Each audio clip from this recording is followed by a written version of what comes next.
I'm 71 and a half right now, but biologically, I feel like I'm 35 or less. You don't have to be a grumpy old person. Seashells, they use their shells, the organisms within there, to keep out pathogens and to filter stuff out. That's exactly what our noses do.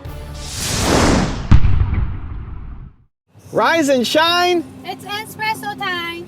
Hey, it's Carmichael, and I am not a morning person. I'm not. But when you start your day with a routine that inspires you, like watching one of these videos, it will change your life. So let's start your day off right together. Grab your coffee, know that I believe in you, and get ready for a shot of Entspresso with Deepak Chopra. I wake up every morning. Espresso keep me going. I wake up every morning. How you age is a choice. So, I'm 71 and a half right now, but biologically, I feel like I'm 35 or less. You feel 35 or less? Less, and I have the mental and physical capacity of somebody like that. Be a little more specific. What do you mean you feel like you're 35 or less? If you measure my blood pressure, my heart rate, my immune system, my hormone levels, my biological age would be much less than my chronological age. So, when you look at aging, there's biological age, which you can measure through cholesterol, HDL ratios, blood pressure, immune function, hormones, fat content, skin thickness, bone density, aerobic capacity, sugar metabolism. These are the ways you measure biological age. Then there's chronological age, the date you were born. That's your chronological age. My chronological age is 71 plus. But biologically, I'm not there yet. Okay, and then there's psychological age, which means how do you feel? How do you feel young? Do you feel old, etc.? So aging is a very complex phenomenon, and in humans, it's not something that's so fixed. In the last century, for example, only 100 years ago, the average lifespan of a human being in this country was 49 years. Okay? 100 years ago, so 1918. About. The average. I'm talking about the average. I'm with you. Of course, there are always people who live long. Today, the fastest growing segment of the American population is over the age of 90 and close to 100. That means the rate of growth of the population, the average rate of growth is much bigger. As I said, the fastest growing segment of the American population is over the age of 90 as a proportion. Which means a kid born today is probably going to live to 120 years old. Let's just say that's not 90 years old. People are predicting that, yes. You don't have to be a grumpy old person. You don't have to grow up, get old, and hate your life and look back and realize that you didn't do the thing that you wanted to do and now it's too late. I think you probably know some grumpy old people, and maybe you know some amazing old people who love their life and are happy and are people that you aspire to be like. But you don't have to be the grumpy old person who gives up on everything and realizes life is over. That doesn't have to be you when you get there. When you get to whatever that chronological age is, you can love your life. That's what I aspire to. That's what I'm trying to reach for. I'm 40 right now. People get surprised when they hear my age that I'm 40. It's like, okay, I don't know how old did you think I was?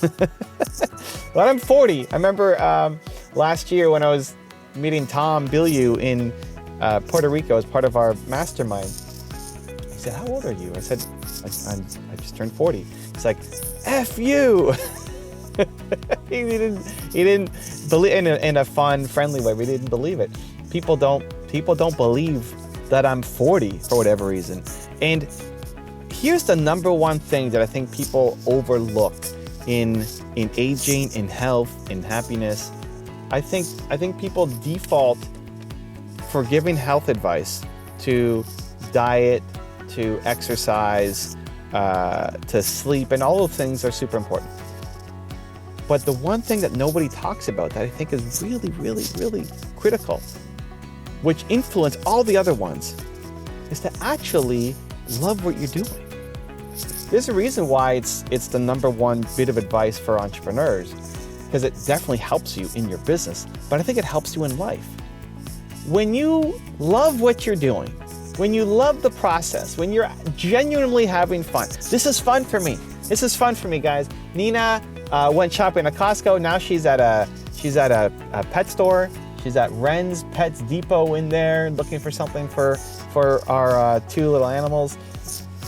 That's fun for her. I don't care about going inside a pet store. I like doing this. What am I doing? I'm this crazy guy talking in a parking lot to his phone. It's fun for me. I genuinely enjoy this, as well as, you know, knowing that you guys are watching, that at least one person's watching, and hopefully this video is going to make an impact. There's a lot of people who are fit, who never have any kind of financial success, and also don't like their life.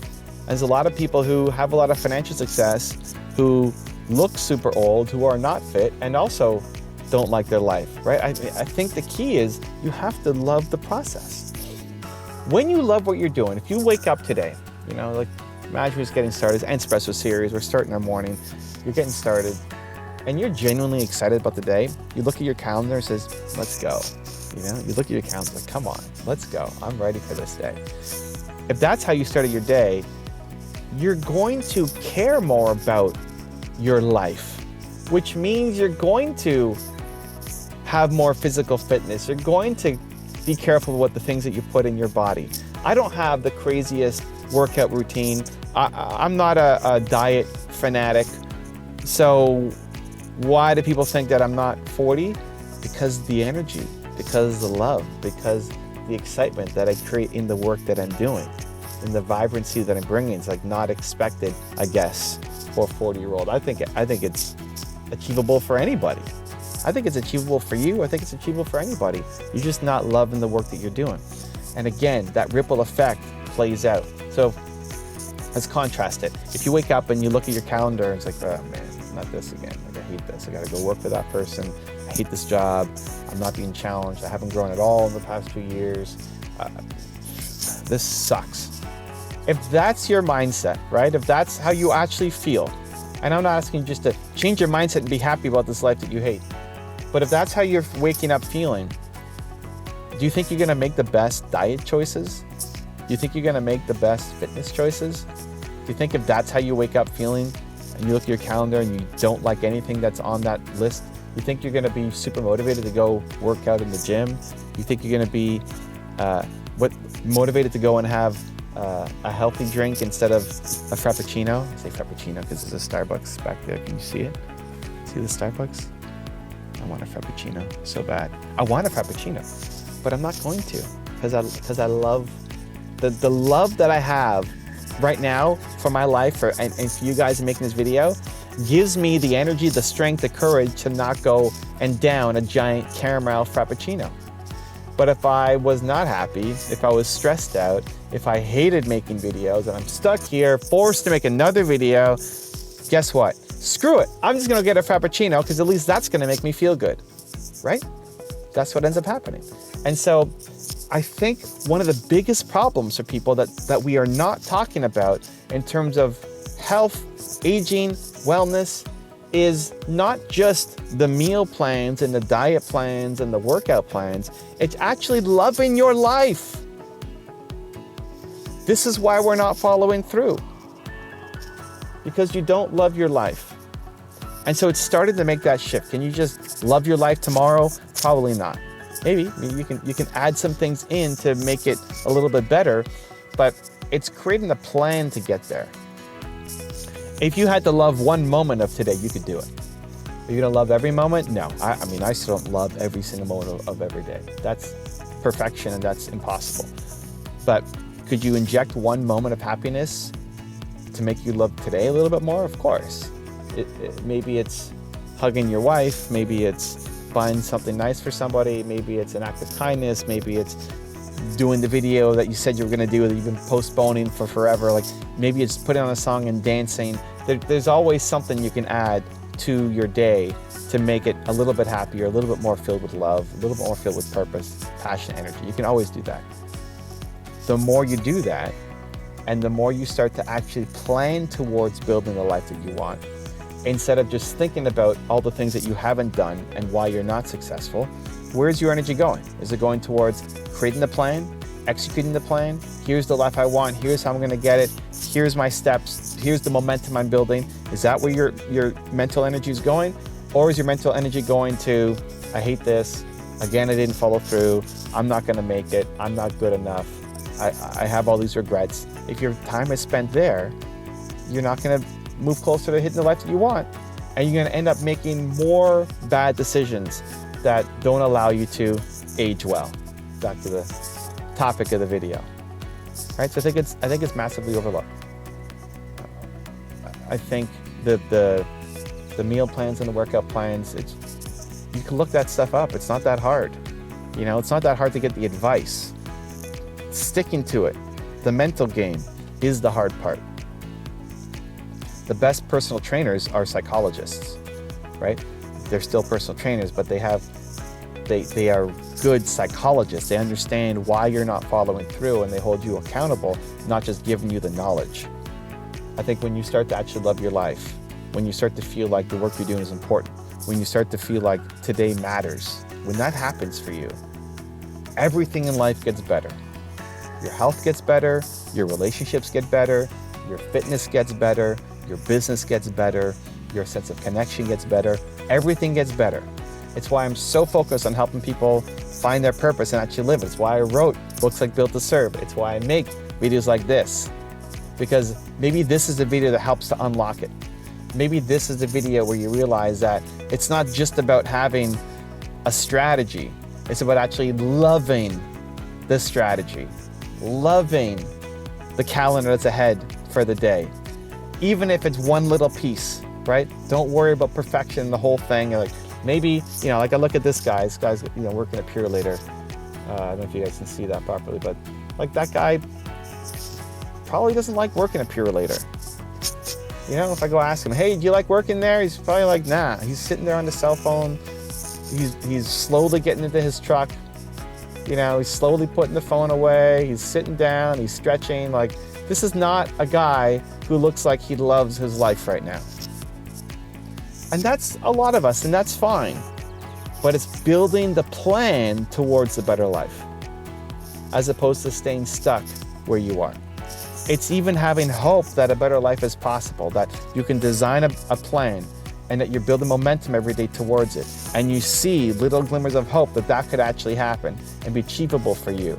Instead of you telling yourself that someone like you can't do it, that's where life starts to get good.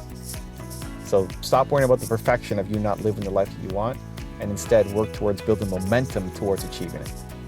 If you do that, you'll age well, you'll be happy, you'll have a lot more fun, a lot more success, a lot more health, a lot more happiness, a lot more purpose.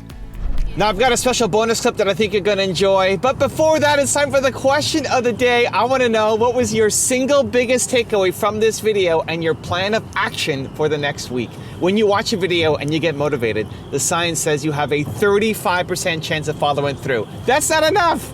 But when you write down what time, what place, and how you're going to actually take action on it, you jump to 91% chance of following through. And when you have public accountability and you commit to other people that you're gonna do it, it jumps to 95% that you will follow through. So I want that for you, Believe Nation. I wanna know your single biggest takeaway from this video and your plan of action for the next week. Put it down in the comments below so I can celebrate you. One of the things that I am still perplexed by how important it seems to be is breathing through the nose. I would classify myself as a chronic mouth breather. I catch myself doing it all the time. I want to know, why does it matter so much? And what are the benefits if somebody were to go to lengths to train themselves to breathe almost exclusively through the nose? So if you were to cut my head in half, and I've done this with a CAT scan and gotten a deli slicer view of my whole head, you're going to see that the nose here and the sinus passages take up about the volume of a billiard ball, sometimes even more than that. So this is an incredibly ornate and complex organ that looks so much like a seashell. They call it the nasal concha. So seashells, they use their shells, the organisms within there, to keep out pathogens and to filter stuff out. That's exactly what our noses do. So air doesn't just shoot into our nose, into our throat. We have to force it through this gauntlet of turbinates and mucosa and cilia and all of these different structures.